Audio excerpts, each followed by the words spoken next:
So I first started playing piano when I was 7, I believe. Or at least that's when I first started getting lessons, but there'd always been a piano in our house, in my parents' house, that I think I liked playing. But then as soon as I started getting lessons, that was a bit of a death knell for that initial interest, because I think lessons kind of kicked the spirit out of me a little bit. Not by any fault of my teacher at the time, just I think I was maybe a bit too young to be formally having to do something.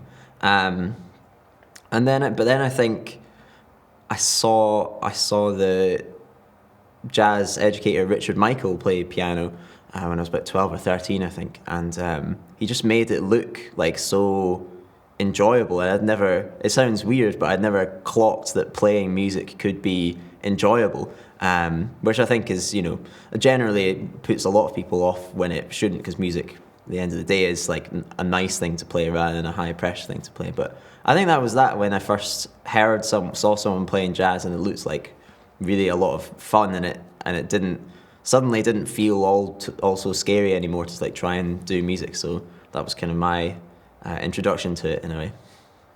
It's hard. There's so many great memories. I think I first appeared at the Edinburgh Jazz Festival in 2015, I would say, 2015, and I've done it. That was with the trio, and I've done it with the trio every year, kind of since. Almost like it's for our playing and for our music, it's almost like a bit of a home in a way.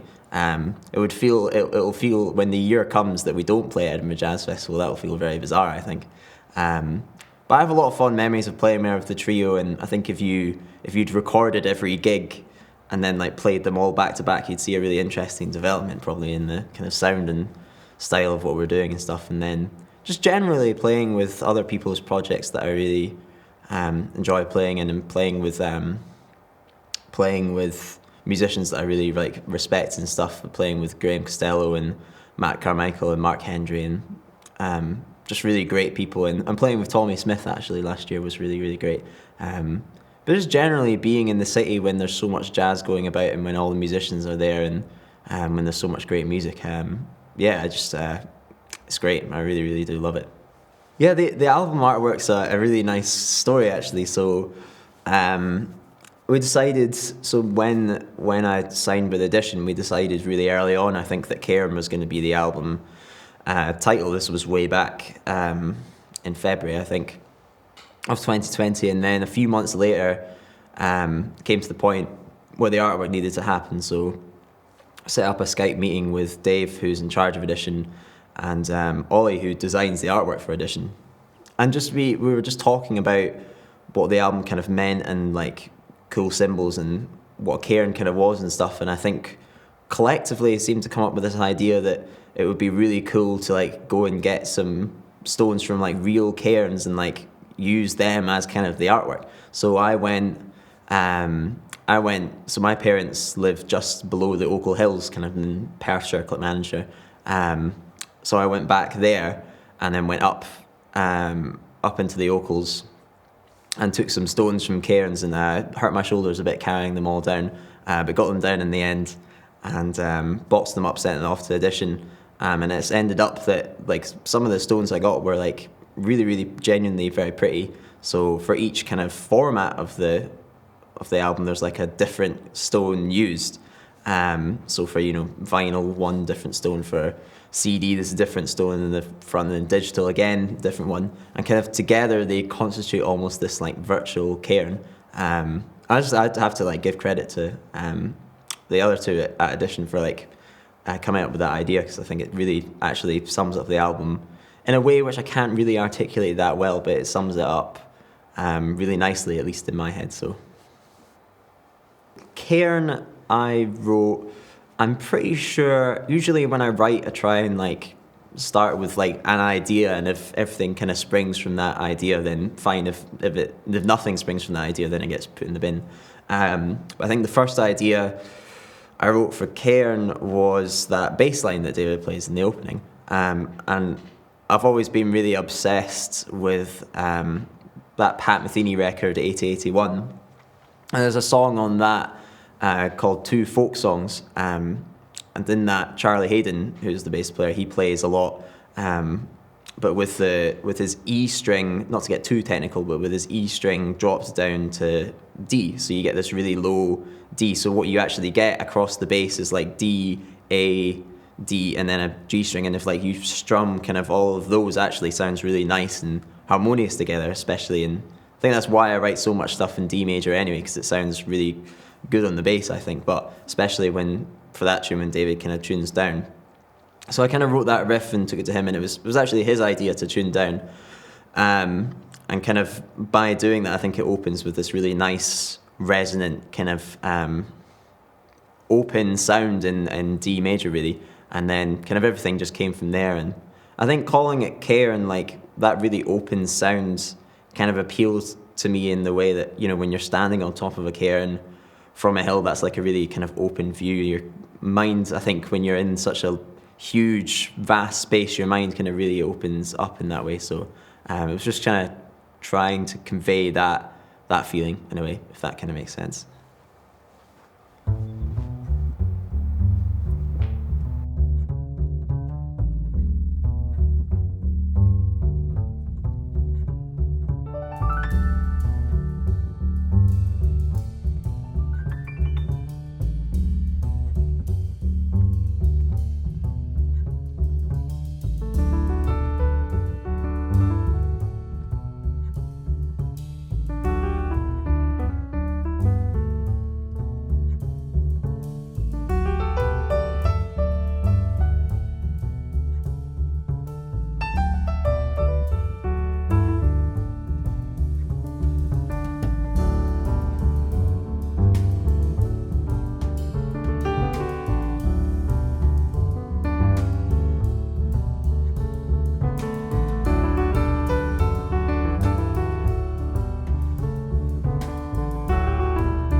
most of these tunes in the album have been developed on gigs actually, rather than just developed in the studio or whatever. It all kind of, it's very much like the live sound kind of comes through on this album, maybe more so than the first album, I think.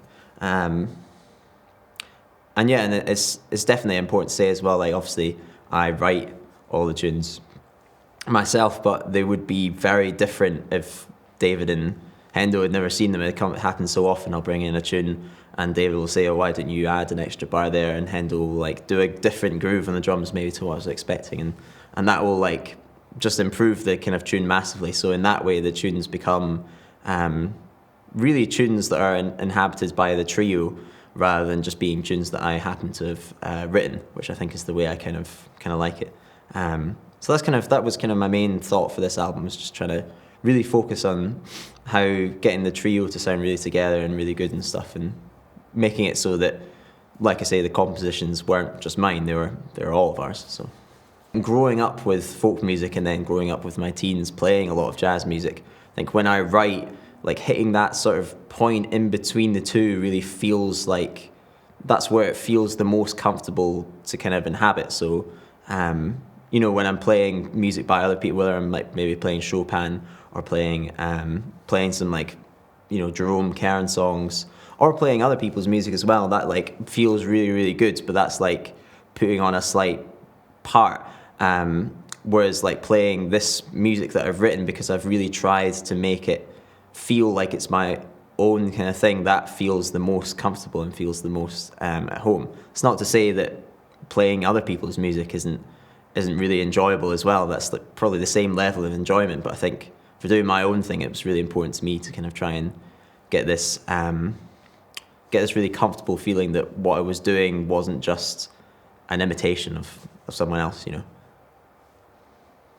Out of all the tunes I've written, Jig probably has the least deep meaning, because I really just wrote that because it was nice. I thought it would be nice to have something where we could almost just like play, almost in a way, even though it's called Jig and it's got like a jig tune, it almost feels like the most jazz tune in a way.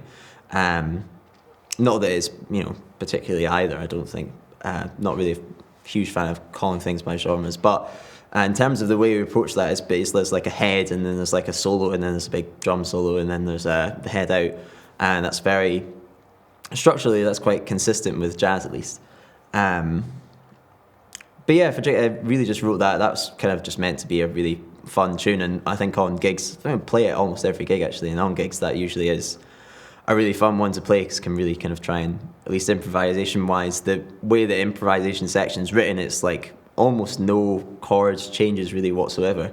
So it can kind of go anywhere in a way, as long as it kind of we stay together. So as a band, that's like a really nice way, I think, to kind of hit off each other and try and push it to like a new kind of intensity every time we play it. So yeah. But sadly there's no real deep story behind that one.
David and Stephen.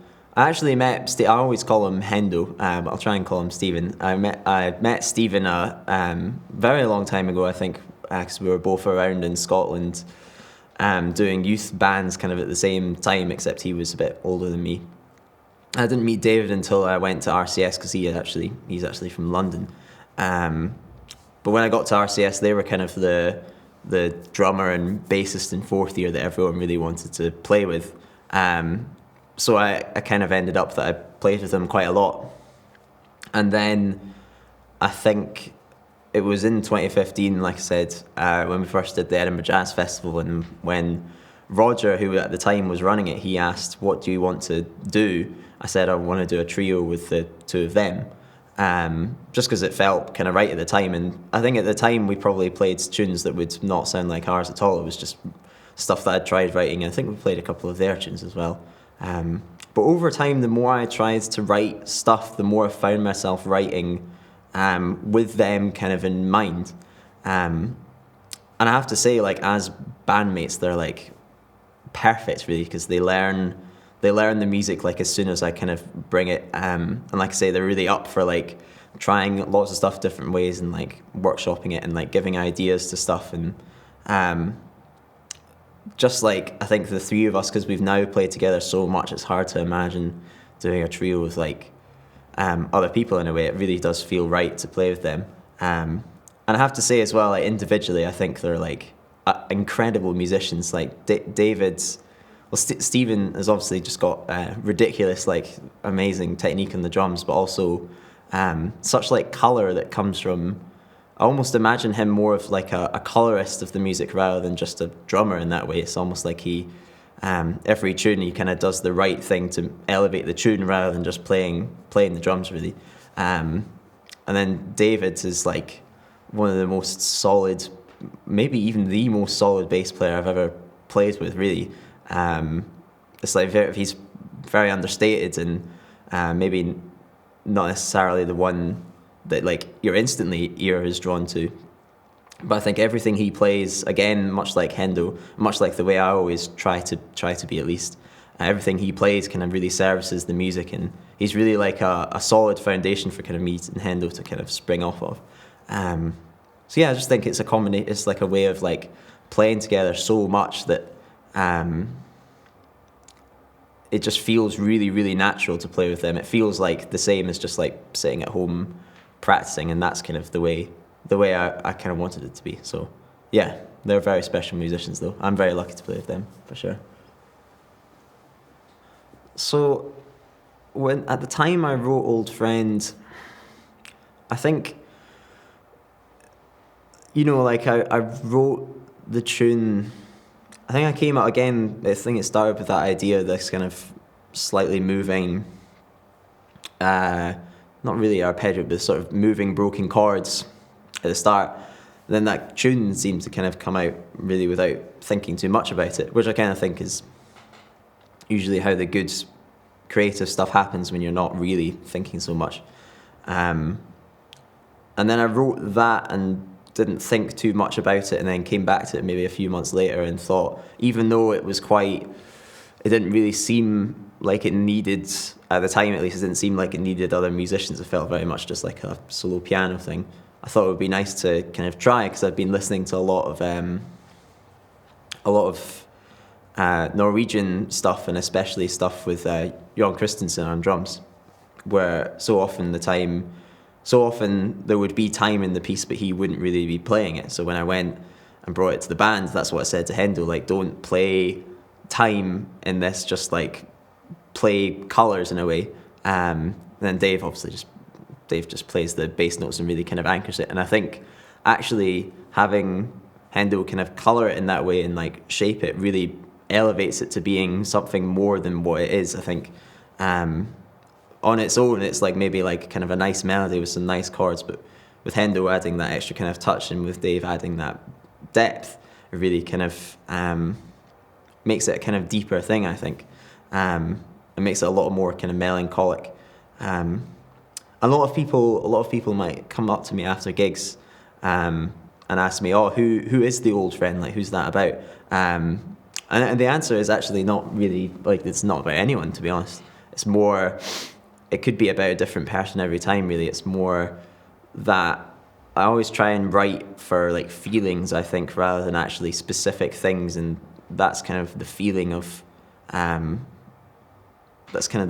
that, rather than a specific kind of thing, I think, if that kind of makes sense.